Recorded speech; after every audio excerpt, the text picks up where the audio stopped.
Sir Indira Gandhi Pakistan, Modi గారు పాకిస్తాన్. ఇక్కడ ఒక అమెరికా విషయంలో చాలా సోషల్ మీడియాలో ఇందిరాగాంధీ గ్రేట్ అన్నట్టుగా ప్రొటెక్ట్ చేస్తున్నారు సార్. ఇది అంటే అమెరికాని ఎదిరించిన మహిళ, కానీ మన మోడీ గారు లొంగిపోయారు అంటున్నారు. ఇది ఎంతవరకు నిజం, మీకు ఏమనిపిస్తుంది సార్? ఇది సంస్కారం లేనోళ్ళు, అవగాహన లేనోళ్ళు, సబ్జెక్ట్ గురించి ఏం తెలియనోడు, చేతిలో ఫోన్ ఉన్నది కదా అని అంధవిశ్వాసం కలిగినటువంటి కాంగ్రెస్ భక్తులు చేసేటువంటి తప్పుడు ప్రచారం, అంతకుమించి ఇంకొకటి ఏం లేదు.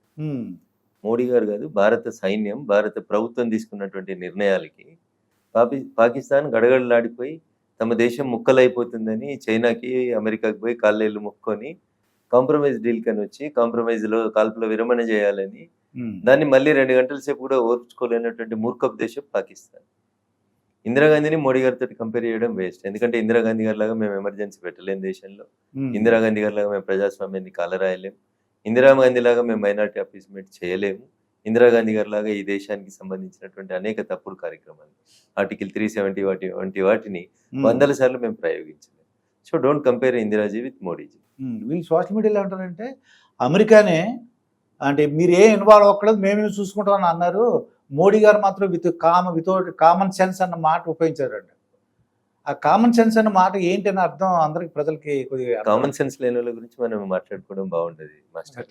కామన్ సెన్స్ ఉన్న వాళ్ళ గురించి మాట్లాడుకుంటే బాగుంటది. ఇందిరాగాంధీ ఉన్నప్పుడు సెల్ ఫోన్ లేదు కాబట్టి ఇట్లాంటి పదాలు రాలేదు. ఇప్పుడు కామన్ సెన్స్ లేని ప్రతి ఒక్కరి దగ్గర 2 ఫోన్లు ఉంటున్నాయి కాబట్టి నోటికి వచ్చినట్టు కామెంట్ చేస్తూ ఉంటారు. అది దురదృష్టకరం.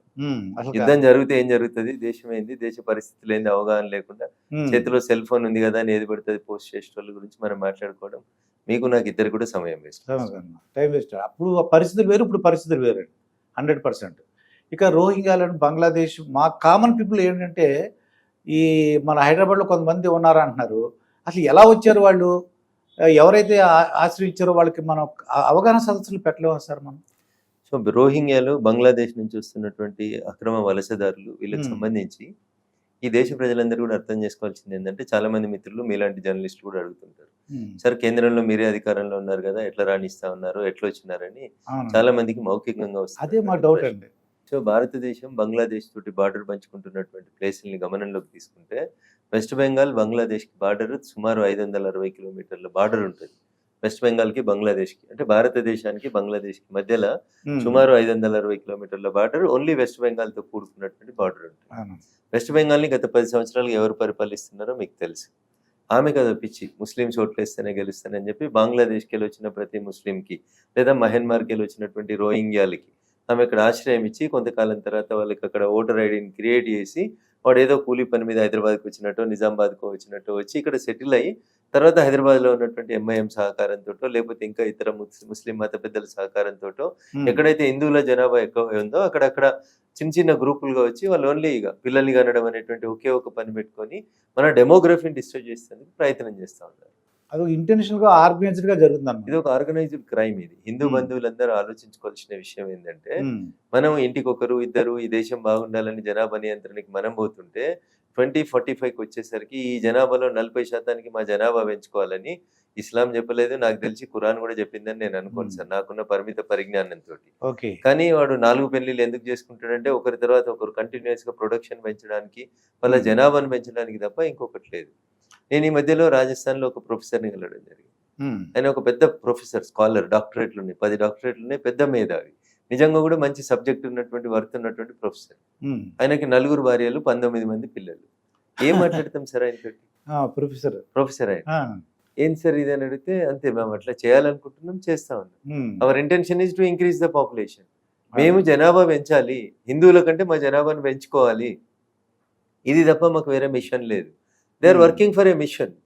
మనోళ్ళు దేశం గురించి ఆలోచిస్తారు, 2 కంటే ఎక్కువ పిల్లలు అయితే పెళ్లిళ్ళు ఎట్లా, ఇండ్లు ఎట్లా, ఉద్యోగం ఎట్లా అని మనం ఆలోచిస్తాం.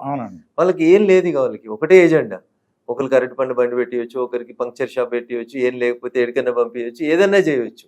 కానీ వాళ్ళు అల్టిమేట్గా వాళ్ళ పిచ్చి, వాళ్ళకి ఒక రకమైనటువంటి పిచ్చిని చిన్నప్పటి నుంచే నూరిపోస్తుంది. ఏంటంటే, మనం భారతదేశంలో, హిందుస్థాన్లో హిందువుల కంటే మన జనాభా ఎక్కువ పెరగాలి, మనం ఏం చేసి కూడా హిందుస్థాన్ని గెలవలేము. ఒకటి జనాభా పెంచుకుంటే గెలుస్తాం.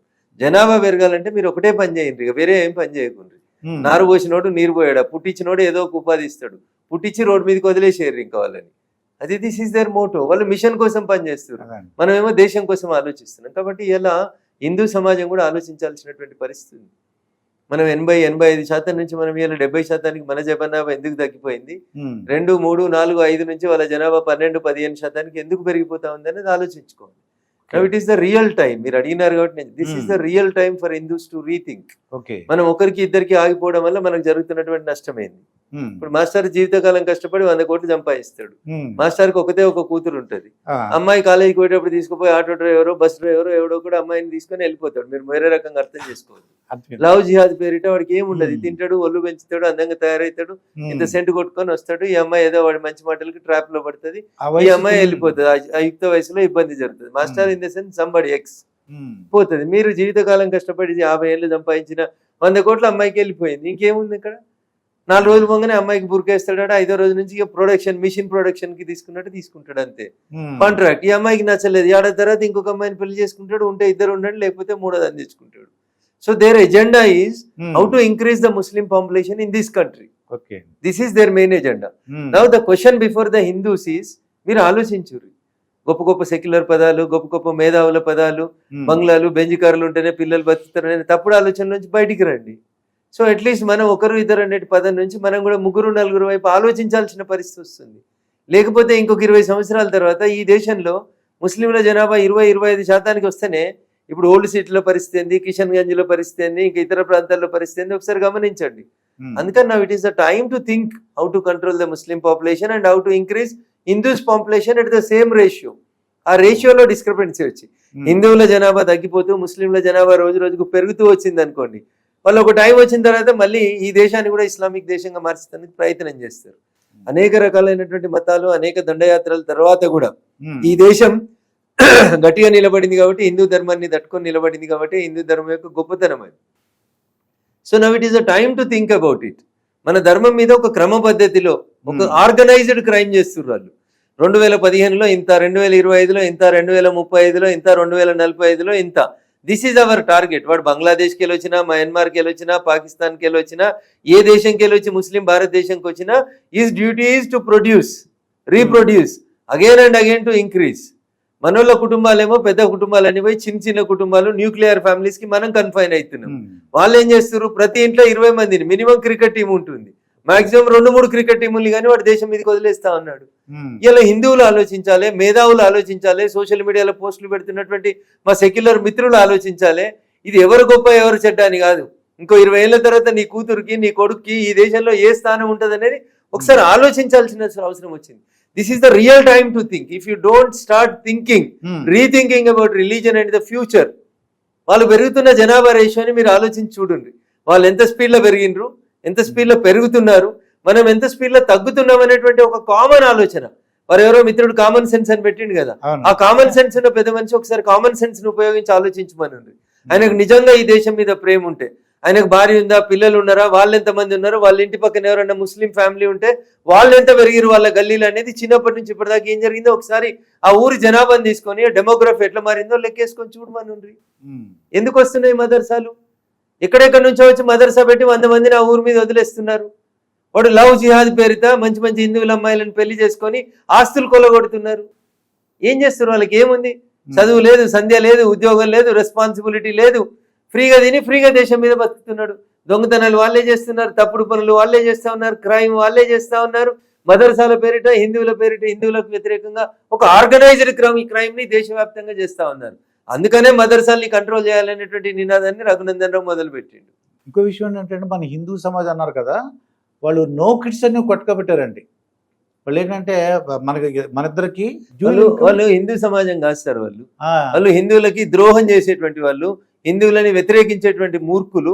వాళ్ళకి భవిష్యత్తు ఏందనే తెలియదు. వాడు కిడ్స్ లేవు కాబట్టి వాడేమంటాడంటే మాస్టర్ జీవితం మాస్టర్ది, మేడం జీవితం మేడం అని వెళ్ళిపోవడానికి అలవాటు పడ్డోళ్ళు వాళ్ళు. ఇది విశృంఖలమైనటువంటి జీవితాలు తప్ప ఇవి ఈ దేశం పట్ల బాధ్యత ఉన్న జీవితాలు ఏవి కూడా అట్లా మాట్లాడవు సార్. డింక్ అనమాట.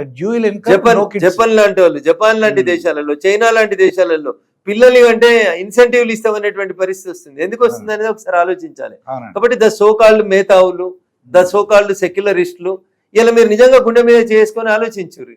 నీకు లేకపోవచ్చు భవిష్యత్తు, ఎందుకంటే నీ జీవితం ఆల్రెడీ రిటర్న్ జర్నీలు ఉంది కాబట్టి నీకేం లేదు, నువ్వు ఉన్నా పోయినా పెద్ద బరువు ఏం లేదు, భూమికి నష్టమే తప్ప లాభమే తప్ప నష్టం అంటే ఏం లేదు. కాబట్టి నెక్స్ట్ జనరేషన్ కోసం ఆలోచించుర్రి.